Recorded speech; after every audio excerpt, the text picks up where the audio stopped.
மக்களே, welcome back to my channel Valli Arun. இன்னைக்கு பார்க்க போகிற ரெசிபி மொறு மொறுன்னு ஒரு டேஸ்டியான தேங்காய் வடை. வாங்க எப்படி செய்யுதுன்னு பார்க்கலாம். ஒரு கப் கடலைப்பருப்பு 3 மணி நேரம் ஊற வச்சுட்டு நல்லா வாஷ் பண்ணிட்டு எடுத்துக்கலாம். 1 ஸ்பூன் அளவு கடலைப்பருப்பு தனியாக எடுத்து வச்சுக்கலாம்.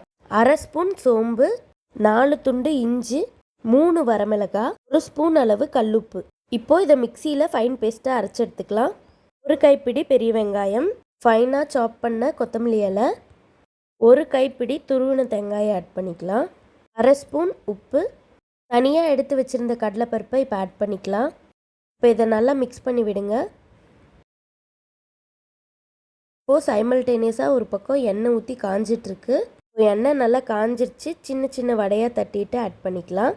வடை ரொம்ப மொத்தமாகவும் இல்லாமல் சன்னமாகவும் இல்லாமல் இந்த மாதிரி மீடியம் சைஸில் தட்டி போடும் போது உங்களுக்கு உடையாமல் வடை வரும். அதே மாதிரி உள்ளே நல்லா வெந்து வந்திருக்கும். ஸ்டவ்வை மீடியம் ஃப்ளேம்லேயே வச்சு குக் பண்ணுங்கள். இப்படி ஒரே ஃப்ளேம்லேயே வச்சு குக் பண்ணும்போது உங்களுக்கு எண்ணெய் அவ்வளோக்கா இழுக்காது.